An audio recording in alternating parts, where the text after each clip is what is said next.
आज Doubtnut app download करें। Doubtnut पर अपने सभी गणित, रसायन विज्ञान, भौतिक विज्ञान और जीव विज्ञान के डाउट्स का करो सफाया। बस प्रश्न की फोटो खींचो, एक ही प्रश्न को क्रॉप करो और तुरंत वीडियो सोल्यूशन पाओ। अभी डाउनलोड करें। हेलो दोस्तों, सवाल हमारा है कि एक धात्विक टुकड़े का वायु में भार 45 ग्राम है। इसका 1.5 गुणे 10 की घात 3 किलोग्राम पर मीटर क्यूब, ठीक है, -3 कर दीजिए। घनत्व के द्रव में 30 डिग्री सेल्सियस पर भार 25 ग्राम है। अर्थात क्या करते हैं कि अगर इसी को, उस टुकड़े को हम लोग इस घनत्व के द्रव में डाल देते हैं जिसका ताप 30 डिग्री सेल्सियस है, तो भार कितना हो जाता है? 25 किलोग्राम, मतलब कम हो जाता है, किलोग्राम नहीं सॉरी ग्राम, ठीक है। अब कहते हैं कि अगर द्रव का ताप हम बढ़ा दें, 30 से 40 कर दें, तो जो टुकड़ा है उसका भार 27 हो जाता है, मतलब बढ़ गया, 27 ग्राम हो गया। तो 40 डिग्री सेल्सियस पर अगर द्रव का घनत्व जो है इतना हो, तो धातु का रेखीय प्रसार गुणांक यानी कि अल्फा हमें निकालना है, ठीक है। हमें बताना है कि इस धातु का रेखीय प्रसार गुणांक कितना। मान लिया हमारा द्रव है जो हवा में 45 किलोग्राम है और इसे द्रव में डालने पे 25 ग्राम का हो जाता है, ठीक है। और इसका ताप 30 है और ये हमें रो इसका घनत्व दिया हुआ है। और इसको बाद में जब गर्म करते हैं तो ये 40 डिग्री सेल्सियस हो जाता है द्रव का ताप, और ये 25 से बढ़ जाता है, 27 ग्राम हो जाता है इसका भार, ठीक है। तो अगर हमें इसका अल्फा निकालना है तो हम जानते हैं कि किसी ताप टी ताप पर किसी भी धातु का आयतन क्या होता है? ये होता है उसके भार में कमी बटे विशिष्ट गुरुत्वीकरण, स्पेसिफिक ग्रेविटी, यानी कि भार में कमी, भार पहले VI प्रारंभिक भार आयतन सॉरी, और अंतिम आयतन VF गुणे G, ठीक है। आयतन को G से गुणा कर देंगे तो आपको भार में कमी आ जाएगी, ठीक है, बटे आपका यह आ जाएगा रो इंटू जी, ठीक है। तो 30 डिग्री सेल्सियस पर अगर आयतन निकालना है तो हमें V30 क्या हो जाएगा? हमें पहले ताप कितना था? सॉरी 45 माइनस 25, भार ये था गुणे जी, ठीक है। 45G माइनस 25G, इतना कमी आई, ठीक है। और रो कितना था? 1.5 गुणे 10 की घात 3, ठीक है। और ये किलोग्राम में है, ध्यान देना, ये हमारा किलोग्राम में है। और उसको ग्राम में करने के लिए क्या करेंगे आप? 10 की घात -3 से गुणा करेंगे, गुणे जी, ठीक है। क्योंकि हमारा ऊपर वाला जो भार है वो ग्राम में है तो इसको भी ग्राम में करना पड़ेगा आपको। तो यहाँ से जी से जी कट जाएगा, ये इससे कट जाएगा 25, और ये हो जाएगा 20 बटा 1.5, ठीक है। 200 बटा 15, 5 3 15 5 चौक 20, 40 बटा 3 आ जाएगा। तो V30 आपका आ जाएगा 40 बटा 3 सेंटीमीटर क्यूब हो जाएगा, ठीक है।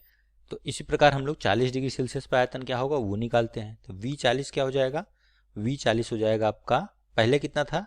45 माइनस, अब कितना हो गया 40 पे? 27, बढ़ गया 25 से, ठीक है, गुणे जी, ठीक है, बटे में 1.25 गुणे 10 की घात 3 गुणे 10 की घात -3 गुणे जी।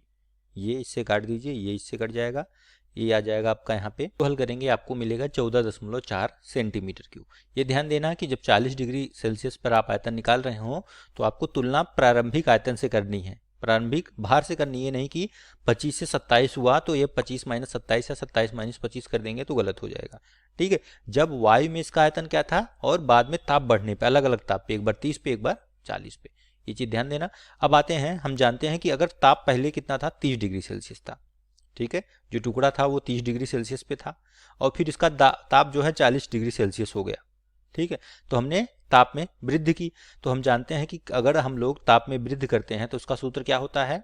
V डैश बराबर होता है V into 1 plus gamma delta T, ठीक है। ये सूत्र होता है आयतन में वृद्धि का, ठीक है, टी ताप बढ़ाने पे, जहां डेल्टा टी है ताप में परिवर्तन, ठीक है। तो यहाँ पे हम लोग यहाँ से इसको लिख सकते हैं, कैसे लिख सकते हैं कि ताप में वृद्धि के बाद कि V40 हो गया, जब 40 डिग्री सेल्सियस कर दिया तो आयतन V40 हो गया, बराबर प्रारंभिक कितना था? V30 1 धन गामा डेल्टा टी, जहाँ पे डेल्टा टी क्या होगा? यहाँ पे डेल्टा टी होगा 40 माइनस 30, बराबर कितना है? 10 डिग्री सेल्सियस, ठीक है। यहाँ से हम गामा निकाल लेंगे और गामा और अल्फा में संबंध होता है, गामा बराबर 3 अल्फा, तो वहाँ से अल्फा निकल जाएगा, रेखीय प्रसार गुणांक। तो V40 और V30 हमें पता है, तो V40 हो जाएगा ये बटा V30, ये बराबर हो जाएगा 1 धन गामा डेल्टा टी, ठीक है। तो यहाँ से 1 धन गामा गुणे 10, ये बराबर हो जाएगा V40 कितना है, V40 अभी हमने निकाला है 14.4 है बटे ये 13.33, 40/3 करेंगे तो ये आएगा आपका, इसको भाग देंगे तो 1.0803 ये आ जाएगा, और यहाँ से 1 माइनस करेंगे तो गामा बराबर आएगा 0.0803, ठीक है, बटे 10, ठीक है। तो इसको आप लिख सकते हैं गामा बराबर 8.03 गुणे 10 की घात -3 पर डिग्री सेल्सियस। ये आपका हो गया गामा का मान यानी आयतन प्रसार गुणांक। तो इसलिए रेखीय प्रसार गुणांक क्या हो जाएगा, अब हमें पता है, चूंकि हम जानते हैं कि गामा बराबर 3 अल्फा होता है किसी भी धातु के लिए, ठीक है। तो धातु का इसलिए रेखीय प्रसार गुणांक, अतः धातु का रेखीय प्रसार गुणांक अल्फा, ठीक है, अल्फा बराबर हो जाएगा गामा बटा 3 यानी कि 8.03 गुणे 10 की घात -3/3। तो यहाँ से अल्फा बराबर मिल जाए, यह जाएगा आपका 2.67 गुणे 10 की घात -3 पर डिग्री सेल्सियस। ये आपका फाइनल उत्तर हो जाएगा। सॉरी, यही हमसे प्रश्न में पूछ रहा था।